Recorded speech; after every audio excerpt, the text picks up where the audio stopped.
Hello guys! Hello Gemini! Welcome dito sa aking channel, Palaran 888. Welcome! Please connect your intuition sa mga baraha na lumalabas dito sa aking tarot reading. Okay. Para to sa lahat ng Gemini na lalaki. Okay? Lalaking Gemini. If you are male, ikaw yung bida sa linggong ito. Sinasabi ng baraha na number 1, this is new beginnings. Kung ano yung ginagawa mo sa ngayon, it's either nag-aaral ka, nag-a-apply ng trabaho, nagre-review, nagpa-process ng mga documents about visa, citizenship, or residence permit. Sinasabi ng baraha na ihanda mong sarili mo para sa good news, para sa victory, success, recognition, awards, rewards, or sa kung ano man na success ito na darating sa'yo. Wow!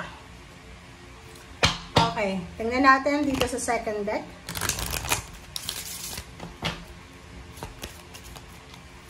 There's a confirmed success. Confirmation kasi yung High Honor. Sorry. Okay, wow. So, nakikita ko sa'yo dito na talagang meron na, maybe this is travel.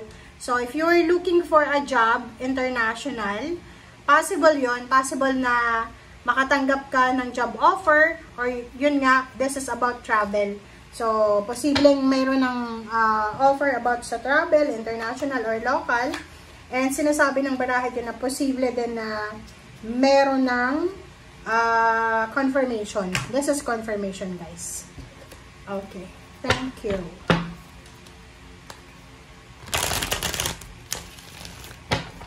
Okay, Gemini.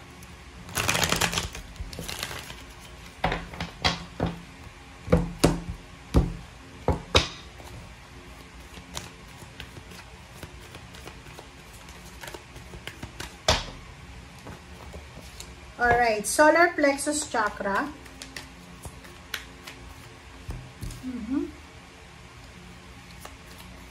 Emotional loss.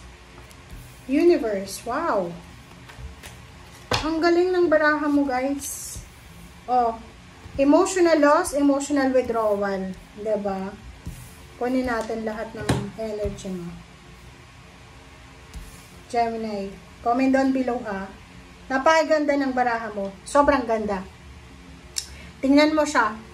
Emotional loss, number 5. Doon sa mga Gemini na nawawala ng pag-asa, may regrets, yung parang feeling nyo, wag nang mangarap ng mataas, parang ganon. Yung pag nawalan ka ng pag-asa, yung parang feeling mo, useless na itong pangangarap na to. So, sinasabi ng barahan na, siguro nawalan ka ng relationship, nakipaghiwalay sa'yo, or ikaw yung nakipaghiwalay. But sinasabi ng baraha sa'yo na hindi pa huli ang lahat. There's hope. May pag-asa pa.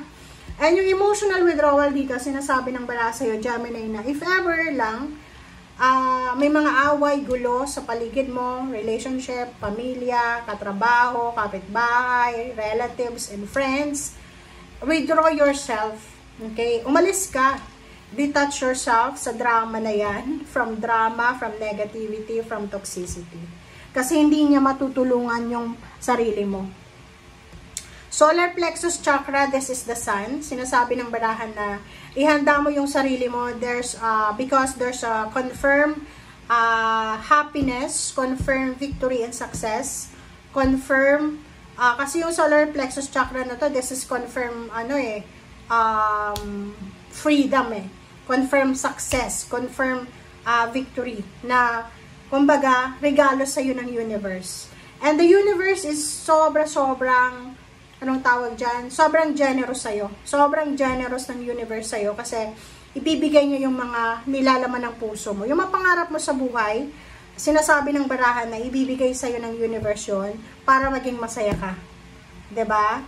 So, parang nakikita ko sa iyo dito, merong nagmo-move on, maybe relationship or about job or about money na Gemini, pero bumabalik pa rin yung alaala. So, sinasabi ng baraha, you need to move on. You need to find happiness. 'Di ba? Wag kang, yung iba dito, 'di ba, parang pag gusto nating mag-move on, hindi tayo dapat nag-i-stay doon sa lugar or sitwasyon na nasaktan tayo. Dapat, kailangan natin na mag-grow. Kailangan natin umalis, dumistansya. Okay, guys? Okay, Gemini. Okay, let's confirm the emotional loss. If it's love life or money. Hermit.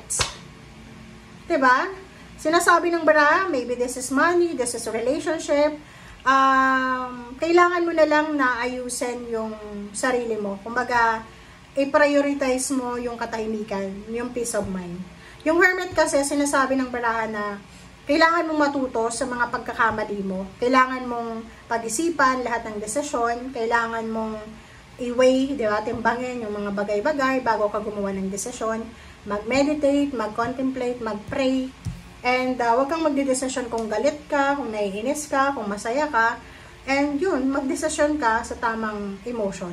Okay? Withdrawal. Okay, so yun, sinasabi ng baraha, tama ito, na emotional withdrawal. Kung may mga gulo sa paligid mo, may mga taong medyo hindi maganda yung aura nila, yung parang low vibration sila, you need to let go them. Okay? Withdraw yourself sa connection. Kasi merong mas importante na kailangan mo bigyan ng pansin. It's either pregnancy, newborn of the baby, there's invitation about, like for example, mga travel, pwedeng may kapamilya ka sa ibang bansa, like sa America, or sa Canada, or sa kung saan pa man na gustong i-petition ka. So, yun yung dapat mong bigyan ng pansin. Maraming iba sa inyo na kailangan nyo mag-focus sa pag-aaral nyo, mag-focus sa trabaho, mag-focus kayo sa goals nyo. Wow! Oh, 'di ba? Solar plexus chakra and Queen of Swords, sinasabi na yun, i-grant ng universe yung lahat ng mga wini-wish mo para magkaroon ka ng freedom. Kumbaga, ibibigay lahat ng mga heart's desires ng universe sa'yo para makalaya ka na sa kung ano man yan na stagnation or emotional problems na pinagdadaanan mo. And last card natin is King of Swords, 'di ba? So, nandito yung King and Queen of Swords. Sinasabi ng baraha sa'yo na tama yung direksyon na tinatahak mo. Okay? Gemini. And Ace of Cups. Sinasabi ng baraha sa'yo dito na kung ano man to na ginagawa mo sa ngayon, Gemini, or kung ano man tong pinagkakaabalan mo, kung ano man tong tinatrabaho mo sa ngayon, parang meron kang niluluto para sa'yo, eto ay magdadala sa'yo ng sobra-sobrang happiness. Magiging proud sa iyo ang buong mundo. So, maybe magkukumpit ka sa ibang bansa, maybe this is pageant, or maybe this is sports, or maybe magkukumpit ka na magiging proud sa iyo ang iyong barangay, ang iyong city, na once na umuwi ka sa iyong probinsya or sa iyong lugar, bibigyan kanila ng, anong tawag doon? Yung parangal. Okay? So, yan guys ang nakikita natin. Maraming salamat sa lahat ng mga Gemini na nanonood. Thank you guys. Bye!